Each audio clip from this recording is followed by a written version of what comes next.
बार बोल रहा हूँ, पढ़ के आए हैं कहीं और से, चाहे जो भी तरीके से, वो सब बातें ये चीजें नहीं बताई जाती हैं और सीधे डायरेक्ट शुरू कर दिया जाता है कि हाँ चलो हम ये प्रोफेशनल अकाउंट बनाएंगे, पार्टनर्स कैपिटल अकाउंट करेंगे। आप पढ़ भी ले, लेकिन आपको पता ही नहीं कि क्या अकाउंटिंग साइकिल होता है, अकाउंटिंग साइकिल में क्या स्टेज होते हैं। ये जरूरी है जाना, और यहीं से मैं रिलेट करूंगा, फिर यहाँ स्टार्ट किया था। तो अकाउंटिंग साइकिल में जर्नल लेजर, ट्रायल बैलेंस और सीधे फाइनेंशियल स्टेटमेंट, सब बीच के चैप्टर अकाउंटिंग साइकिल में नहीं आते। क्यों नहीं आते? उसको मैंने प्रूफ दिया था, कौन बताएगा? तो अकाउंटिंग साइकिल के बाद क्यों नहीं होते? कोई भी, एनीवन?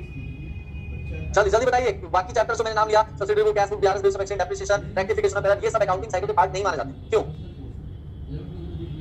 हाँ चलो बताओ।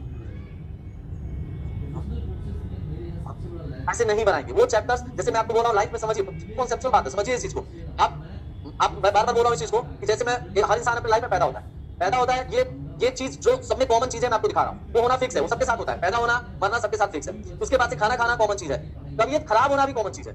समझ में आ रहा है क्या बोल रहा हूँ? ये भी कॉमन चीज है। ऐसा शायद ही कोई एक्सेप्शनल लोग बोलेगा मैं पैदा हुआ मर गया, तबीयत नहीं खराब हो गई, कोई बीमारी नहीं है, ये भी कॉमन चीज है। लेकिन मैं आपको बता रहा हूँ अब क्या चीजें आपकी एकदम लाइफ में फिक्स है, जिनसे आप गुजरोगे ही गुजरोगे, आप नहीं, हर कोई गुजरेगा। तो वो है पैदा होना, मरना, तबीयत खराब होना और बीच की जो एक्टिविटीज है। लेकिन मैं कुछ एक्टिविटी का नाम ले रहा हूँ जो हर इंसान की लाइफ में जरूरी नहीं है कि आता ही है वो स्टेज और दौर आता ही है। जैसे for example police case, court कचहरी, थाना, क्या बोल रहा है, लॉयर से भेंट होना, ये जरूरी नहीं कि हर इंसान की लाइफ में होता है। समझ में आया? रेक्टिफिकेशन ऑफ एरर और बीआरएस की क्या है? पुलिस कोर्ट कचहरी ही है।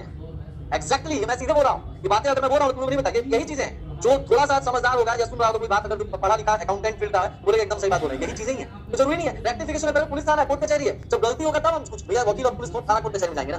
बीआरएस क्या करता है? कैशबुक और पासबुक में जब बैलेंस मैच नहीं करता उसको यूज किया जाता है। जब रेक्टिफिकेशन क्या करता है? जब गलती होता है, जर्नल लेजर ट्रायल बैलेंस में कोई एंट्री में एरर हो जाता है, तब हम उसको यूज करके उसको ठीक करते हैं। अब कोई अकाउंटेंट जर्नल एंट्री सारा सही कर दिया, लेजर सब कुछ सही किया, ट्रायल बैलेंस कुछ सही किया, तो क्या जरूरत है उस बार चैप्टर यूज करने का? मतलब एक अकाउंटेंट के एक साल, अकाउंटिंग साइकिल क्या होता है, जो एक साल के अंदर आपको उस स्टेज से गुजरना होता है। तो एक अकाउंटेंट किन किन साइकिल से गुजरेगा, किस किस स्टेज से? रिकॉर्डिंग फिक्स हर कोई करेगा, जो जर्नल में रिकॉर्डिंग होता है, लेजर में क्लासिफिकेशन होता है, फिक्स हर कोई करेगा, ट्रायल बैलेंस में समराइजिंग हर कोई करेगा। लेकिन इसके बाद में जो चैप्टर है, मैंने जो बोला कैश बुक, सब्सिडी बुक बनाना, नहीं बनाएंगे, सब्सिडी बुक नहीं बनाएंगे, कैश बुक नहीं बनाएंगे, तब भी काम चल सकता है। लेजर से हम काम चला लेंगे। क्या बोल रहा है? उसमें भी हमने सेपरेट अकाउंट खोले हैं। क्या बोल रहा है? अब परचेज बुक बनाना जरूरी है, परचेज अकाउंट और परचेज बुक में क्या अंतर है? यही बात है, सब जान लीजिए। परचेज अकाउंट में क्या होता है, लेजर में खोलते हैं। लेजर में परचेज अकाउंट हमने खोला, परचेज अकाउंट में कैश परचेज रिकॉर्ड होता है, क्रेडिट परचेज रिकॉर्ड होता है। लेकिन परचेज बुक में केवल क्या रिकॉर्ड होता है? Credit purchase.